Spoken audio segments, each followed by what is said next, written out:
Hello. আচ্ছা, এখন আমরা যাচ্ছি হচ্ছে সাক্ষী গোপালের উদ্দেশ্যে। যে গোপাল আপনার আর আমার মাঝে সাক্ষী থাকবে। কৃষ্ণের নাম শুনতে শুনতে আমরা যে এগিয়ে চলছি, এটা খুব ভালো লাগছে আমার কাছে। আশা করবো যখন আপনারা পুরো ভিডিওটা দেখবেন আপনাদেরও খুব ভালো লাগবে। Thank you. গুড মর্নিং, সুপ্রভাত সবাইকে। সামনে যেটা দেখতে পাচ্ছেন এটা হচ্ছে সাক্ষী গোপালের স্নান করার জায়গা। এখানে সাক্ষী গোপাল স্নান করতেন। তো এখানে লোকাল একজন আছেন, যাকে আমি একটু প্রশ্ন করবো এটা সম্বন্ধে। দেখি দেখা যাক উনি কি বলছেন, ঠিক আছে? আচ্ছা দাদা, আমি যতদূর জানি এটা সাক্ষী গোপালের স্নান করার জায়গা, এটা কি ঠিক?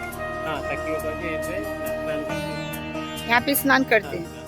मतलब ये हमेशा आते हैं कि नहीं कोई? हमेशा नहीं, उनका एक मेल है, वो महीने में 3 दिन आते हैं नहाने के लिए। जो नाव है ना, वो नाव के ऊपर बैठते हैं, আচ্ছা, चारों तरफ ऐसे घूमते हैं। ওই যে নৌকাটা দেখা যাচ্ছে, ওই নৌকার ওপর বসে চারিদিকে উনি পরিক্রমা করেন, ঠিক আছে? परिक्रमा को चाप पेल बोलते हैं, चाप चाप बोलते हैं। ওই পরিক্রমাকে চাপ বলে। चाप। ঠিক আছে, তো এই পুকুরটার সম্বন্ধে এখানে আমরা পেলাম। দেখা যাক, আগে দেখি সাক্ষী গোপালকে আমাদের কেমন লাগছে। আমি আপনাদেরকে দেখাচ্ছি। Thank you. কি সুন্দর বোল বাজছে। আমি আমি সাক্ষী গোপালকে দর্শন করলাম। তো আমি যদিও ভিতরে ছবি তুলতে পারলাম না, আমি কারণ ছবি দেখাতে পারবো না, এখানে অ্যালাউ না। তো আমি ঠাকুর মশাইকে বলছি কি এই ঠাকুরের মাহাত্ম্য কি, কেন ইনি এখানে এসেছেন এবং কেন এইভাবে মন্দিরটা এখানে হয়েছে। আমি মন্দির আছি, দেখুন মন্দির প্রাঙ্গণটা দেখতে পাচ্ছেন। তো আমি ঠাকুর মশাইয়ের কাছে একটু যাচ্ছি, ওনাকে বলবো এই ঠাকুরের প্রাধান্য কি, কেন এই ঠাকুর এখানে এসে বসবাস করলেন। ঠাকুর মশাই একটু যদি বলেন। ये साक्षी गोपाल है। ये साक्षी गोपाल कृष्ण भगवान है। ये वृंदावन का ठाकुर है। यहाँ से साक्षी करने के लिए आए थे, नाम हुआ साक्षी गोपाल। यहाँ का उड़ीसा का 2 ब्राह्मण तीर्थ करने निकल पड़े। एक थे बुद्ध ब्राह्मण के जमींदार ब्राह्मण, और युवा ब्राह्मण के कंगाल ब्राह्मण यहाँ भिक्षापूर्ति करके चले। युवा ब्राह्मण का मन हुआ, वो तीर्थ निकलने निकल पड़े। वो युवा ब्राह्मण को साथ में चला, तुम हमारा साथ में चारों धाम करने निकल पड़ो, हम तुमको जमीनी बाड़ी खेती बाड़ी जायदाद देगा। तो दोनों ब्राह्मण चारों धाम करने निकल पड़े। पहले कलिजुग का धाम है जगन्नाथ धाम दर्शन करके, उसका बाद है तृतीया युग का रामेश्वरम, तमिलनाडु में है। रामेश्वर एक धाम भी है, एक ज्योतिर्लिंग भी है। रामेश्वर का दर्शन करके उसका बाद है बद्री विशाल उत्तराखंड में पड़ता है, उत्तराखंड देवभूमि है। बद्री विशाल को दर्शन करके उसका बाद में आए द्वारिका देश है, कृष्ण अवतार है। ये द्वापर युग का कृष्ण अवतार है, द्वारिका है, गुजरात में पड़ता है। द्वारिका देश को दर्शन करके लास्ट में पहुँचे कृष्ण जी का जो बाल्यपन बचपन जहाँ पर गुजारा था, वृंदावन में पहुँच गए। सारा वृंदावन गोकुल बरसाना गिरी गोवर्धन घूमते लास्ट में वृंदावन का जमुना किनारे ये कृष्णा जी का और राधा जी का जुगल मूर्ति था। उस मंदिर में दोनों ब्राह्मण विश्राम करे। तो विश्राम करे बुद्ध बाबू चलते चलते उनका शरीर असुस्त हो गया। जब असुस्त हो गया, उनका सोचा यहाँ युवक ने सोचा कि यहाँ बुद्धा मर जाएगा। उनका घर वाला सोचता कि बुद्ध को मार के सब सोना चांदी जो दान करे वो लूट दिया। युवक ब्राह्मण ने राधा कृष्ण को भक्ति किया और बुद्धा का सेवा किया। युवक ब्राह्मण का सेवा से बुद्ध बाबू शरीर आरोग्य हो गया, सुस्त हो गया। जब सुस्त हो गया, बुद्ध ने बोला हमारा प्राण चले जाता है, तुम हमको सेवा शुश्रूषा करके हमारा प्राण बचाए, हम तुमको क्या देगा? जमींदारी देगा, खेती बाड़ी देगा, हमारा हम पेट के लिए बीज मांग के खा जाएगा। हमारा घर में एक कन्या है, उनका साथ तुम्हारा शादी कराएगा, वो तुम्हारा सुख दुख में पार्टनर बनेगा। तो जमींदार तो वो ब्राह्मण ने बोला आप तो जमींदार ब्राह्मण है, हम तो कंगाल ब्राह्मण है, इसका संभव नहीं। तो ने बोला राजा दत्त पृथ्वी पितृ दत्त कन्या। पूर्व काल में राजा जिसको पसंद जिसको चाहेगा बिना मर्जी से धरती दे सकता है, और कन्या का पिता जिसको पसंद करेगा उसके साथ बेटी का शादी करना पड़ता है, चाहे अंधा हो लगड़ा हो जो भी हो। अभी तो बेटी जिसको पसंद करता है चला था, माता पिता का कुछ नहीं होता। फिर भी जब युवक ब्राह्मण ने इनकार कर दिया, बुद्ध ब्राह्मण जल और तुलसी देके वृंदावन में वचन बद्ध हो गया। के थक जाने से हमारा कन्या साथ तुम्हारा मैरिज कराएगा। तो दोनों ब्राह्मण फिर उड़ीसा लौट आए। रास्ते में जो जो बात हुआ बुद्ध ब्राह्मण ने उनको परिवार को बताया कि हमारा तबीयत खराब हो गया, हमारा प्राण चले जाता है।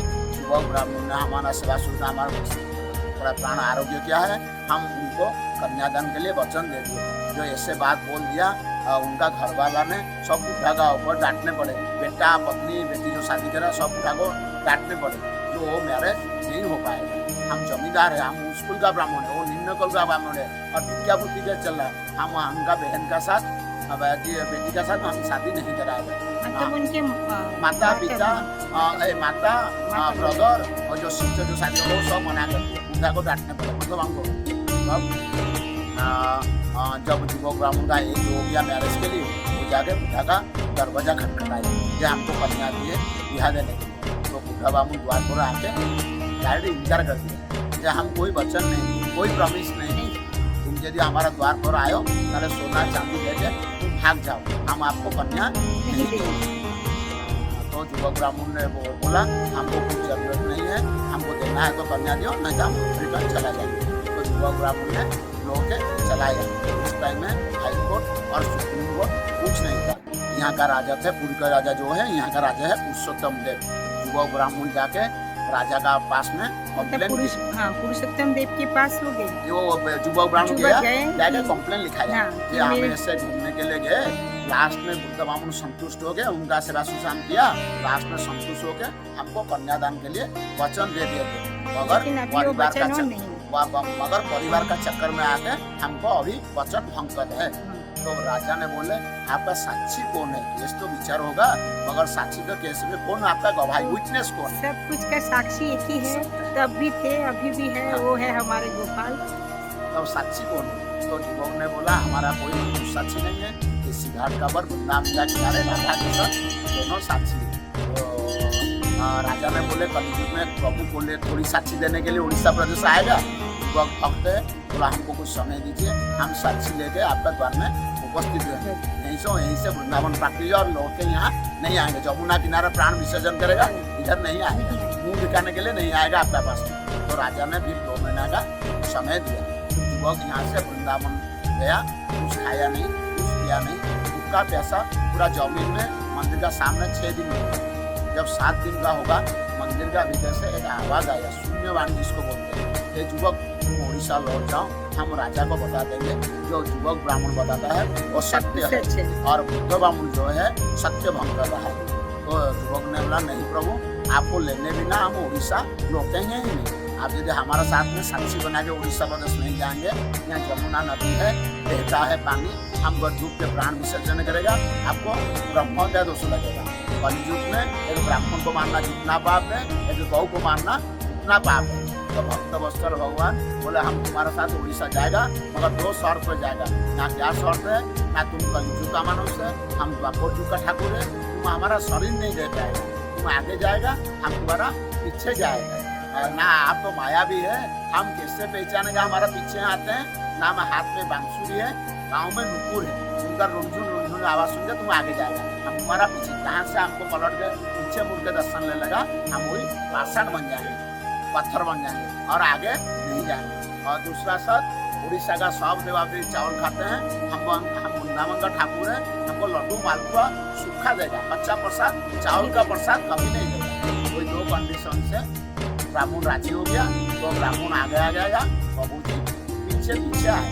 यहाँ से जगन्नाथपुरी आधा घंटा का रास्ता है, 18 किलोमीटर। कलयुग का शेष धाम है जगन्नाथ धाम। जगन्नाथ धाम जाने से प्रभु जी का कोई पता नहीं रहेगा। कलयुग का शेष धाम है जगन्नाथ धाम। तो यहाँ सब रत्नचिरा नदी था, पीछे बकुल का वन है, जंगल ही जंगल है। प्रभु का मौन हुआ है रुकने के लिए, तो बकुल का आवाज बालू में डिबा दिया और बंसी का आवाज हवा से चला गया। ब्राह्मण को कुछ आवाज नहीं आया, तो ब्राह्मण ने पलट के यहाँ दर्शन ले लिया और प्रभु जी वहीं पर पाषाण भी जैसे आए थे ऐसे ही पाषाण बने, कोई बनाए नहीं, स्वयं हुए। जगन्नाथ जी 12 साल में लीम का लकड़ी से बना जाता है, ये स्वयं हुए, अपना पाषाण बन गए। तो अब युवक ब्राह्मण ने जितना माथा पीटा गिड़गिड़ाया, प्रभु और आगे नहीं गए। फिर युवक ब्राह्मण गया, जगन्नाथपुरी गया, राजा को बुला के लेके आया। राजा आके देखे तो यहाँ तो जंगल था, बालू था, इतना सुंदर मूर्ति, भव्य मूर्ति कहाँ पर आया। तो युवक बात को सत्य मान लिया। तो फिर सोल्जर्स सैन्य सामंत पठा के बुद्ध बामुन को परिवार पर यहीं पर बुलाया। बुद्ध बामुन देखे आश्चर्यचकित हो गए जो वो मूर्ति कहाँ पर आया। बुद्ध बामुन देखा यहाँ पर बुद्ध बामुन का कन्या जुबो बामुन साथ मैरिज हुआ, सगाई मैरिज हो गया। तो वही दिन से जो रामेश्वरम, द्वारिका, बद्रीनाथ, जगन्नाथ करके आएगा, इनको साक्षी मानने से आपका यात्रा 4 धाम का यात्रा की, 2 धाम का यात्रा की, 1 धाम का यात्रा की, 3 धाम यात्रा संपूर्ण होता है। ये साक्षी गोपाल का महात्म्य है। चैतन्य महाप्रभु 1833 मसीहा में उड़ीसा आगमन हुआ। वो बोले यहाँ जब आए, बोले राधा का बिना कृष्ण जीवन अधूरा है, यहाँ राधिका मूर्ति प्रतिष्ठा करो, तो कन्या फिर वृंदावन भाग जाएगा। चैतन्य महाप्रभु के आदेश से यहाँ राधिका मूर्ति प्रतिष्ठा किया गया है। इसीलिए बाम बगल दासी का तरफ खड़े हैं। सब जगह देखेंगे राधा किशन जुगल है, यहाँ देखा ही राधा किशन जुगल है, इधर राधा किशन अलग अलग है। ये तीर्थ का महात्म्य। आप बद्रीनाथ जाएगा, जप करेगा, रामेश्वर जाएगा, जल चढ़ाएगा, और द्वारका में श्रृंगार होता है, और जगन्नाथ में भोजन के लिए प्रभु आते हैं। 4 धाम का 4 दिन का विशिष्ट। बोल साक्षी गोपाल की जय। अच्छा, और एक प्रश्न था पंडित जी आपके पास, जो साक्षी गोपाल के जो कुकुर देखे हम, चंदन तालाब है। हाँ, वो तालाब जो देखे, ये चंदन तालाब है। उसका महत्व क्या है? ये चंदन तालाब एक दिन प्रभु चंदन के लिए जाते हैं। वैशाख महीना में ज्यादा गर्मी जो होता है, हाँ, वो मतलब किस टाइम में? अक्षय तृतीया जब केदारनाथ बद्रीनाथ खुलता है, अक्षय तृतीया को यहाँ पर जैसे जगन्नाथ जी का पूजा होता है, जैसे सेम पूजा होता है साक्षी गोपाल। 12 महीना में 13 पूजा लगता है जगन्नाथ में, यहाँ भी लगता है। जैसे नीति जगन्नाथ का यहाँ एक सिस्टम है। जगन्नाथ जी जाते हैं नरेंद्र सरोवर में, यहाँ प्रभु जी जाते हैं चंदन तालाब। अच्छा, जो तालाब मैंने रास्ते में मैं देख के आई हूँ, हम देखे आप खड़े हैं, मैं रुक के देखी, तो उसका नाम है चंदन तालाब है। यहाँ राधा कुंड है, श्यामा कुंड है, मगर राधा कुंड जो है वो उड़िया यूनिवर्सिटी का अंदर चला गया। और श्याम तालाब है, ये अच्छा अभी काम चल रहा है। हमें यहाँ जैसे वृंदावन में राधा कुंड श्याम कुंड है, इधर भी राधा कुंड श्यामा कुंड है, मगर राधा कुंड उड़िया यूनिवर्सिटी को चला गया है। अक्षय तृतीया के समय जो स्नान यात्रा होता है चंदन तालाब में, ये कितना दिन का? 21 दिन का चंदन तालाब होता है। मतलब यहाँ से प्रभु 21 दिन विमान से जाएंगे। मतलब रोज जाएंगे? हाँ, 21 दिन रोज जाएंगे। আচ্ছা, অনেক ধন্যবাদ এনাকে আমাদের টিমসের তরফ থেকে। এত ডিটেলিং আমরা তো জানি না কেন সাক্ষী গোপাল, এখানে জানতাম সাক্ষী গোপাল সাক্ষী দেবে, আমরা কথাতে বলতাম সাক্ষী গোপাল সাক্ষী দেবে। সত্যি যে সাক্ষী গোপাল একজন সাক্ষী দেওয়ার জন্যই এইভাবে প্রতিষ্ঠিত হয়েছে, আজকে এনার মুখ থেকে আমি সম্পূর্ণ বুঝতে পারলাম। এবং অনেক ধন্যবাদ জানাবো আমি এনাকে। তো এখানেই আমি এটা সমাপ্ত করছি। আশা করছি আপনি সাক্ষী গোপালের এই সুন্দর কথাটি শুনে ঠাকুরমশাইয়ের মুখ থেকে কীভাবে উনি এসেছেন, সুন্দর যে বক্তব্য উনি রাখলেন এতক্ষণ, এটাতে তো আমি খুবই উপকৃত হলাম। এবং আমি জানতে পারলাম কীভাবে সাক্ষী গোপালের মাহাত্ম্য কখনো ছিল, এখনও আছে। যেমন আমি আসার পথে বললাম সাক্ষী গোপাল সাক্ষী থাকবে। আপনাদের সঙ্গে আমার সম্পর্ক, আপনাদেরকে নিয়ে পৌঁছাল। রাধে রাধে।